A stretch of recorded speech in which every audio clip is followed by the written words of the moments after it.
नमस्कार जी, स्वागत है आपका अपने YouTube चैनल वैदिक दर्शन पे। आशा है आप सभी कुशल मंगल होंगे।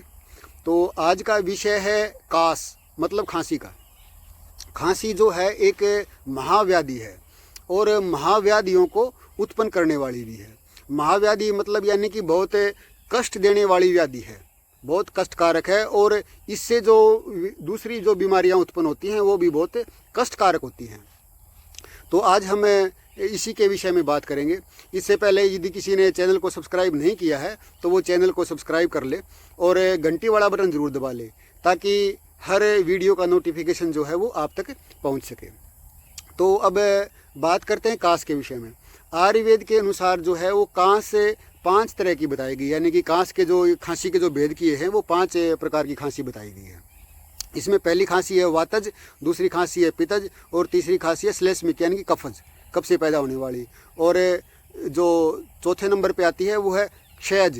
क्षय मतलब यानी कि शरीर जो है वो सूखना हो जाता है। क्षय रोग, यक्ष्मा राजयक्ष यक्ष्मा जो रोग होते हैं वो क्षय, उसमें क्षयज खांसी होती है। शतज, ये शतज खांसी होती है जिसमें जो फेफड़े हैं, फेफड़ों के अंदर जो है वो घाव हो जाते हैं, तो उनमें से पूई और जो ये पीप और रक्त निकलने लग जाता है। तो इसमें जो है ये आयुर्वेद में बताया गया है कि वातिक से जो पित्त जो कास है वो ज़्यादा खतरनाक है और जो पित्त से श्लेष्मिक ज़्यादा खतरनाक है और श्लेष्मिक से ये क्षयज खांसी जो है वो ज़्यादा कष्टदायक है और उससे जो है क्षतज ज़्यादा कष्टदायक है। ये एक दूसरे से ज़्यादा कष्टदायक है। तो जो वातिक जो खांसी होती है, कास जो होती है वो सूखी खांसी होती है। जैसे कि सूखी खांसी जो होती है वो वातिक खांसी होती है और ये ठंड से उत्पन्न होती है। और जो इसका क्षेत्र है वो हमारा गला और कंठ ही इसका क्षेत्र होते हैं। इसमें जो कंठ में और इसमें श्वसन नलिका में शोथ भी उत्पन्न हो जाता है, तो उसके कारण भी वातिक कास होता है। जब गला, कंठ और टॉन्सिल और ये श्वास नलिका, इसमें जो शोथ उत्पन्न करने वाले जो कारण हैं यदि वे बार बार यदि होते रहते हैं तो जो ये वातिक कास है, ये वातिक कास जो है वो जीर्ण कास में बदल जाती है। तो यानी कि ये जीर्ण कास का अर्थ ये होता है कि जीर्ण ये हमेशा रहती है, तो जीर्ण कास उसी को बोलते हैं। तो दूसरी है पैतिक कास, सहजवर कास, जिस खांसी के साथ यदि में जवर भी होगा तो वो पैतिक कास होती है। और इसमें क्या है कि कंठ के अंदर दाह, जलन और लालिमा उत्पन्न होती है। मतलब यानी कि कंठ जो श्वास नलिका है और ये जो भी हमारा ये श्वसन तंत्र है इसके अंदर हमें जलन महसूस होती है और इसमें जो है सूल भी उत्पन्न होता है। शोथ तो होता ही होता है, इसमें जलन और सूल भी रहता है। तो इसमें इसका जो उत्पन्न करने वाले बताए गए हैं इसके अंदर जीवाणुओं से ये उत्पन्न होती है, ऐसा बताया जाता है आयुर्वेद के अनुसार। और तीसरी खांसी है श्लेष्मिक खांसी। श्लेष्मिक खांसी जो है उस खांसी के साथ कफ निकलता है और जो वातिक जो कास है उसके अंदर सिर्फ कफ नहीं आता, वो सूखी खांसी होती है, सिर्फ थूक आ जाता है। और जो ये पैतिक जो कास है, पित्तज कास जो है वो उसमें रक्त भी आ सकता है। और चौथे नंबर की जो कास है वो है क्षयज कास। क्षयज कास जो है वो यक्ष्मा जन्य जो जीवाणु होते हैं उनके द्वारा उत्पन्न होती है। वो हमारे फेफड़ों के अंदर जो है वो घाव कर देते हैं, तो जिनसे रक्त और जो पीप है वो आने लग जाती है।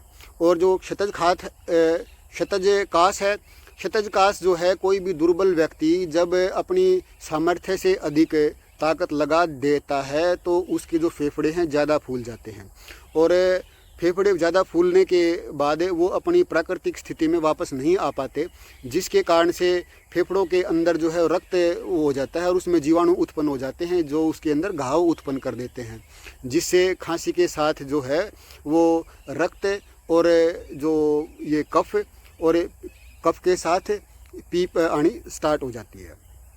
तो ये घाव और वर्ण के होने से जो काश उत्पन्न होती है फेफड़ों के अंदर, तो वो जो है वो क्षतज काश में आती है।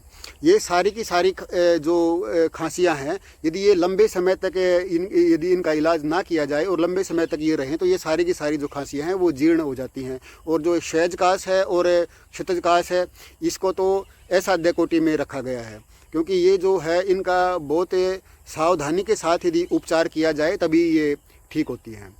और कास के जो सामान्य कारण हैं उसमें ये धुआं, धूल के कण और अत्यधिक व्यायाम करना, रुक्ष अन्न का सेवन करना, और जो हमारा भोजन जो है वो श्वास नली के अंदर चला जाए तो उससे श्वास नली के अंदर चला जाए उससे भी कास उत्पन्न हो जाती है। ये इसके सामान्य कारण हैं। तो अब इसकी चिकित्सा के विषय में बात करते हैं। कास की चिकित्सा जो है आयुर्वेद के अनुसार यदि इनकी चिकित्सा दोषों के अनुसार की जाए तो वही चिकित्सा जो है वो फलदायी होती है। और जो ये क्षतजकास जो है वो त्रिदोष के कारण उत्पन्न होती है, और जो क्षयजकास है ये बैक्टीरिया के कारण उत्पन्न होती है। क्षतजकास में भी बैक्टीरिया उत्पन्न होते हैं और क्षयजकास में भी। जो कास, अब इसकी चिकित्सा के विषय में बात करते हैं। चिकित्सा जो है वो हमें आयुर्वेद के सिद्धांत के अनुसार, दोष के अनुसार चिकित्सा करनी चाहिए। और आज एक ही वीडियो में मैं आपको एक सामान्य सा उपयोग बताता हूं, क्योंकि इसकी जो डिटेल में हम इसकी चिकित्सा के लिए अगली वीडियो में बात करेंगे, क्योंकि इतनी लंबी वीडियो कोई देखता तो है नहीं। जो महत्वपूर्ण जानकारी होती है उससे वो वंचित रह जाता है, उसका लाभ उसको नहीं मिल पाता। तो इसलिए अगली वीडियो एक बनाएंगे जिसमें हर कास के विषय में अलग से इसकी चिकित्सा के विषय में बात की जाएगी। तो आज मैं आपको एक सामान्य सा योग बता देता हूँ कि जो छोटी कटेली होती है, छोटी कटेली का जो पंचांग की लेकर हम उसकी चाय बना लेंगे, और उसकी चाय में छोटी पीपल का यदि हमें चूर्ण डालकर रोगी को पिलाते हैं तो रोगी को आराम मिलता है। ये 5 कासों में ये जो है वो लाभ करती है। तो आप इसका लाभ ले सकते हैं। यदि हम कास को जीर्ण ना होने दें, कास यदि हमें हो जाती है तो कुछ दिन रहती है, तो हमें डॉक्टर से सलाह ले लेनी चाहिए, क्योंकि कास यदि जीर्ण हो जाती है तो ये बहुत भयंकर रूप धारण कर लेती है और ये और भी दूसरी बीमारियों को पैदा कर देती है। तो आप इन बातों का ध्यान रखेंगे तो आपके लिए, सबके लिए शुभकामनाएं। आप सभी सुखी रहें, स्वस्थ रहें। नमस्कार जी, मिलते हैं एक नई जानकारी के साथ।